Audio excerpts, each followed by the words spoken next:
Hello ladies and gentleman, welcome to journey with Marudhu. இன்னைக்கு என்ன topic பார்க்கலாம் அப்படின்னு பாத்தீங்கன்னா, லவ் பத்தின ஒரு 10 இன்ட்ரெஸ்டிங்கான அனோன் ஃபேக்ட்ஸ் தான் பார்க்க போறோம். வாட் இஸ் லவ் அப்படின்னு கேட்டீங்கன்னா, நிறைய பேர் நிறைய விதமா சொல்லுவாங்க. சில பேர் கமிட்மெண்ட் சொல்லுவாங்க, சில பேர் இன்ட்ரெஸ்ட் லெவல்னு சொல்லுவாங்க. பட் அது வந்து புரியாத புதிரா தான் இருக்கு இன்னைக்கு வரைக்கும். ஒரு மிஸ்ட்ரி தான் லவ். உங்களுக்கு என்ன தோணுது? அதுதான் டெபினிஷன். ஸோ அதை மட்டுமே வச்சுக்கோங்க மைண்ட்ல. லவ் போட்டு காம்ப்ளிமெண்ட் பண்ணிக்காதீங்க. சரி, வாங்க இந்த 10 இன்ட்ரெஸ்டிங்கான ஃபன் ஃபேக்ட்ஸை பத்தி பார்ப்போம். ஃபர்ஸ்ட் வந்து monogamy is not just for humans. மோனோகாமினா உங்களுக்கு தெரியும், ஒருத்தனுக்கு ஒருத்தி, ஒருத்திக்கு ஒருத்தன். இதுதான் வந்து மோனோகாமின்னு சொல்லுவாங்க. இது ஹியூமன் மட்டுமே ஃபாலோ பண்றது கிடையாது. ஆக்சுவலி ஹியூமனே வந்து மோனோகாமி கிடையாது, பாலிகாமி தான். ஸோ நம்ம பிறப்பால வந்து பாலிகாமி தான். வளர்ந்ததுக்கு அப்புறம் இப்படிதான் இருக்கணும், மோனோகாமியா தான் இருக்கணும், ஒருத்தனுக்கு ஒருத்தியா, ஒருத்திக்கு ஒருத்தனா தான் இருக்கணும் அப்படின்னு சொல்லிட்டு நம்மளே கட்டமைச்சுக்கிட்டது தான் வந்து இது. பட் இதை விட விலங்குகள் வந்து ரொம்ப மோனோகாமி வந்து ஃபாலோ பண்றாங்க. ரொம்ப வந்து டிசிப்ளினா லவ் பண்றதா விலங்குகள், மனுஷங்களை விட விலங்குகள் வந்து ஃபாலோ பண்றதா சொல்றாங்க. அனிமல் கிங்டம்ல நிறைய ஸ்பீசிஸ், பேர்ட்ஸ் அண்ட் நிறைய அனிமல்ஸ் வந்து இந்த மோனோகாமியை வந்து ஃபாலோ பண்றாங்க. அது என்ன அப்படின்னு பாத்தீங்கன்னா, சில டியர் இருக்கு, அதுக்கப்புறம் டால்பின் இருக்கு, அப்புறம் லவ் பேர்ட்ஸ் இருக்கு, நிறைய இந்த ஸ்வான்ஸ் பேர்ட்னு சொல்லுவாங்களே அது இருக்கு. அதுக்கப்புறம் இந்த மான் வகையிலேயே ஒரு மான் இருக்கு இந்த மோனோகாமி ஃபாலோ பண்றது. இந்த மாதிரி மனுஷங்களே ஓவர்டேக் பண்ற அளவுக்கு மோனோகாமியா, ஒருத்தனுக்கு ஒருத்தியா, ஒருத்திக்கு ஒருத்தியா, சாரி ஒருத்திக்கு ஒருத்தனா, அந்த மாதிரி விலங்குகள் வந்து ரொம்ப ட்ரூவா பியூரா லவ் பண்றாங்க அப்படின்னு சொல்றாங்க. பட் மனுஷங்க யாருமே மோனோகாமியா இருக்கிறது இல்லை இந்த ஜென்ரேஷன்ல. பட் மனுஷங்க வந்து இந்த ஜென்ரேஷன்ல மோனோகாமியை ஃபாலோ பண்றாங்களா அப்படின்னு கேட்டீங்கன்னா, கண்டிப்பா டவுட் தான். லவ் பொறுத்த வரைக்கும் அனிமல்ஸ் வந்து பெட்டர் தென் ஹியூமன்ஸ். ஸோ வாங்க செகண்ட் ஃபேக்ட் என்ன அப்படின்னு பார்க்கலாம். Being in love is like being high on drugs. நீங்க வந்து லவ்ல இருக்கும்போது இந்த கொக்கைன் யூஸ் பண்ணா எவ்வளவு போதை ஆகுமோ, எவ்வளவு அந்த ஹாப்பி ஹார்மோன் ஸ்டிமுலேட் ஆகுமோ, அந்த அளவுக்கு நீங்க லவ்ல ஒருத்தர் கூட உண்மையா லவ் பண்ணும்போது அந்த ஆக்சிடோசின், அந்த செரட்டோனின் அதெல்லாம் வந்து ஸ்டிமுலேட் ஆகும் அப்படின்னு சொல்றாங்க. ஸோ நீங்க கொக்கைன் யூஸ் பண்றதை விட லவ் பண்ணுங்க அப்படின்னு தான் நான் சொல்லுவேன். வாங்க அந்த தேர்ட் ஃபேக்ட் என்ன அப்படின்றத பார்ப்போம்.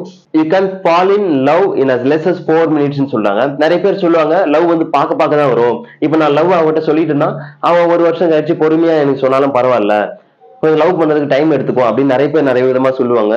பட் மேக்சிமம் வந்து 4 நிமிஷம் தான் ஆகுமா லவ் பண்றதுக்கு. ஸோ ரொம்பலாம் டைம் ஆகாதான். இது வந்து ஒரு இன்ட்ரெஸ்டிங்கான ஃபேக்ட். ஃபோர்த் ஃபேக்ட் என்ன அப்படின்னு பாத்தீங்கன்னா, opposite attract is not a myth அப்படின்னு சொல்றாங்க. என்னன்னா இப்போ ஆப்போசிட் கேரக்டரா இருப்பாங்க.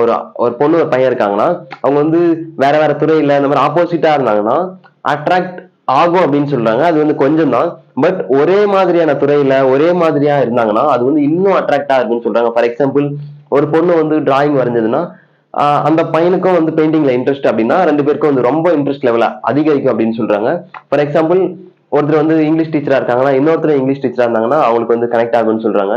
கெமிஸ்ட்ரி டீச்சர் இந்த மாதிரி ஒரே துறையில ஒரே மாதிரியான கேரக்டர், ஒரே மாதிரியான ரசனைகள் இருக்கவங்க வந்து ரொம்ப ஈஸியா வந்து அட்ராக்ட் ஆவாங்க அப்படின்னு சொல்றாங்க. ஃபிஃப்த் ஃபேக்ட் என்ன அப்படின்னு பாத்தீங்கன்னா, adventure can make you feel more in love. So என்ன சொல்றாங்க அப்படின்னா, நீங்க டிஸ்கவரி சேனல்ல மேன் வர்சஸ் வைல்ட்னு ஒரு ஷோ பார்த்திருப்பீங்க.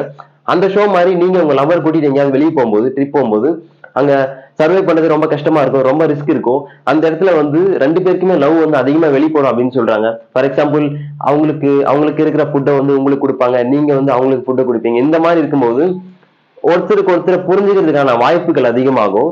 ஸோ இது வந்து ரொம்ப அதிகமா இன்ட்ரெஸ்ட் இன்க்ரீஸ் பண்ணும் அப்படின்னு சொல்றாங்க. சிக்ஸ்த் ஃபேக்ட் என்ன அப்படின்னு பாத்தீங்கன்னா, curling with the person you love can relieve the physical pain அப்படின்னு சொல்றாங்க. நீங்க வந்து இந்த கரசிங் பண்ணும்போது, கட்லிங் பண்ணும்போது, ரொமான்ஸ் பண்ணும்போது, அந்த கிளிட்டை வந்து டச் பண்ணும்போது, பாசமை டச் பண்ணும்போது, இந்த மாதிரி பண்ணும்போது செரட்டோனின், அதுக்கப்புறம் ஆக்சிடோசின், இந்த மாதிரி ஹாப்பி ஹார்மோன்ஸ் நிறைய ஸ்டிமுலேட் ஆகும். அப்போ வந்து ஸ்ட்ரெஸ் பூஸ்டரா இருக்கும். அது வந்து பிசிக்கலா உங்களுக்கு ஒரு பெயின் இருந்தா கூட, ஏதாவது அடிபட்டு இருந்தா கூட அது வந்து அந்த பெயினையே மறக்கடிச்சிடும் அப்படின்னு சொல்றாங்க. இது வந்து அந்த கட்டிப்பூடி வைத்தியம் அப்படின்னு சொல்றாங்களே, ஸோ அந்த மாதிரி வரும் இது. ஸோ இது வந்து ரொம்ப பவர்ஃபுல்லான ஒரு டெக்னிக், ஒரு மெடிக்கல் ட்ரிக் அப்படின்னு சொல்றாங்க. செவன்த் ஃபேக்ட் என்ன அப்படின்னு பாத்தீங்கன்னா, intense eye contact can make you fall in love அப்படின்னு சொல்றாங்க. நீங்க யாரையாவது ஸ்ட்ரேஞ்சரா கூட இருக்கட்டும், அவங்க ஆப்போசிட் ஜெண்டரா இருந்தாங்க அப்படின்னா அவங்க கண்ணை பார்த்துட்டே இருந்தீங்கன்னா பேசும்போது அவங்க திடீர்னு வந்து லவ்ல விழுந்துருவாங்க அப்படின்னு சொல்றாங்க. நீங்க கூட வந்து லவ்ல விழுந்துருவீங்க. அதே மாதிரி நீங்க ஐ கான்டாக்ட் வச்சுட்டே இருக்கும்போது அவங்களுடைய ஹார்ட் பீட்டும் உங்களுடைய ஹார்ட் பீட்டும் சேம் லெவல்ல இருக்கும் அப்படின்னு சொல்றாங்க. அந்த அந்த கவுண்ட் வந்து சேமா இருக்கும் அப்படின்னு சொல்றாங்க. ஸோ இதை வந்து ட்ரை பண்ணி பாருங்க. கண்டிப்பா லவ்ல நீங்களும் விழுறதுக்கு வாய்ப்பு இருக்கு, அவங்களும் விழுந்துருவாங்க. ஸோ அதுதான் உண்மை. நைன்த் ஃபேக்ட் என்ன அப்படின்னு பாத்தீங்கன்னா, அட்ராக்ஷன் கேன் பி அப்சசிவ் அப்படின்னு சொல்றாங்க. நீங்க அட்ராக்ட் ஆகி ஒரு பர்சனை லவ் பண்ண ஸ்டார்ட் பண்ணும்போது அவங்க உங்ககிட்ட கொஞ்ச நாள் பேசல அப்படின்னா நீங்க வந்து பைத்தியம் பிடிச்ச மாதிரி ஆயிடுவீங்க. அவங்க போட்டோவே பார்த்துட்டு இருப்பீங்க, அவங்க இன்பாக்ஸே பார்த்துட்டு இருப்பீங்க, எப்போ ஆன்லைன் வருவாங்க அப்படின்னு ரொம்பவே அப்சசிவா இருப்பீங்க. அவங்க வந்து பிரேக்கப் பண்ணிட்டு போயிட்டாங்கன்னா நீங்க கையெல்லாம் கிழிச்சுக்குவீங்க. ஸோ அந்த அளவுக்கு வந்து ரொம்ப அப்சசிவா இருப்பீங்க. நீங்க வந்து இன்டர் கோர்ஸ்லாம் பண்ணிட்டீங்க, உங்களுக்கு ஆர்கஸ்ம்லாம் வந்துச்சு அப்படின்னா அவங்கள வந்து மறக்கவே மாட்டீங்க. இதுதான் வந்து ரொம்ப அப்சசிவான ஒரு விஷயம் அப்படின்னு சொல்றாங்க லவ்ல. ஃபைனலி 10th ஃபேக்ட் என்ன அப்படின்னு பாத்தீங்கன்னா, butterflies in your stomach are real feeling அப்படின்னு சொல்றாங்க. நிறைய படத்துல நீங்க சொல்லி கேள்விப்பட்டிருப்பீங்க. அவளை பார்த்த உடனே என் மனசுல பட்டாம்பூச்சி பறந்தது அப்படின்னு சொல்லுவாங்க. அதெல்லாம் உண்மை. ஒரு பொண்ணுக்கு ஒரு ஹேண்ட்ஸமான ஒரு மாஸ்குலினான ஒரு பையனை பார்க்கும்போது மனசுக்குள்ள வந்து ரொம்ப ஒரு ஹாப்பினஸ் வரும் அப்படின்னு சொல்றாங்க. சம்டைம்ஸ் வந்து ஆர்கசம் கூட ஏற்படலாம் அப்படின்னு சொல்றாங்க. ஒரு பையனுக்கு ஒரு பொண்ணு கிட்ட பேசும்போது அவனுக்கு பிடிச்ச ஒரு அட்ராக்டிவான பொண்ணு கிட்ட பேசும்போது இது வரைக்கும் அந்த அளவுக்கு ஹாப்பினஸ் வந்து அவன் என்ஜாய் பண்ணியே இருக்க மாட்டான் அப்படின்னு சொல்றாங்க. அதனாலதான் வந்து பைக்ல வந்து பாட்டு பாடிக்கிட்டே எதுவும் சாதிச்ச மாதிரி ஒரு ஃபீல்லயே ஹாப்பினஸ் ஃபீல்லயே பாய்ஸ் தான் சுத்திட்டு இருப்பாங்க. சோ அதுக்கான ரீசன் அதுதான்.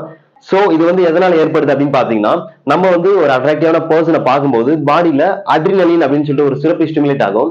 இது வந்து ஃபைட் ஆர் ஃபிளைட் சுச்சுவேஷன் அப்ப கூட ஆகும் அப்படின்னு சொல்றாங்க. இந்த ஃபைட் ஆர் ஃபிளைட் சுச்சுவேஷன் அப்படின்னா என்ன அப்படின்னு கேட்டீங்கன்னா, ஃபார் எக்ஸாம்பிள் சொல்றேன். ஒரு மான் வந்து வேகமா ஓடிட்டு இருக்கு, பின்னாடி ஒரு சிங்கம் வந்து கொல்றதுக்காக சாப்பிடுறதுக்காக துரத்திட்டு வருது. அப்போ அந்த மான் வந்து அந்த சிங்கத்துக்கிட்ட இருந்து தப்பிச்சு ஓடி போயிட்டு ஒரு பெருமூச்சு விடும் இல்லையா, ஒரு மாதிரி ஒரு ஹாப்பியா இருக்கு இல்லையா, ஐயோ தப்பிச்சிட்டோம் அப்படின்னு சொல்லிட்டு. சோ அந்த ஃபீலிங் தான் அந்த பட்டாம்பூச்சி பறக்குது அப்படின்னு சொல்லுவாங்க. அப்போ வந்து அட்ரினல் வந்து ஸ்டிமுலேட் ஆகும் அப்படின்னு சொல்லுவாங்க. சோ உங்களுக்கு வந்து யாரையாவது பார்க்கும்போது இந்த பட்டாம்பூச்சி பறந்தது அப்படின்னா என்ன பண்ணணும் அப்படின்னு கேட்டீங்கன்னா, அதை சாகடிச்சு தூக்கி போட்டுருங்க. அப்பதான் உங்க லைஃப் நல்லா இருக்கும். லைஃப் நல்லா இருக்குன்னு ஏன் சொல்றேன் அப்படின்னா, எந்த பிரச்சனையும் இருக்காது. நீங்க வந்து உங்க லைஃப்ல கான்சென்ட்ரேஷன் பண்ணுவீங்க. இந்த லவ்லாம் அதிகமா பண்ணாதீங்க. ட்ரூவா தெரிஞ்சா மட்டும் லவ் பண்ணுங்க. இப்ப வர லவ்லாம் வந்து ஃபீலிங்காக எதுவுமே வர்றது கிடையாது. அவங்கள ஹீல் பண்ணிக்கிறதுக்காக ஹீலிங்காக தான் வராங்க. ஸோ ஃபேக்கான லவ்ல விழுந்து நாசமா போயிடாதீங்க.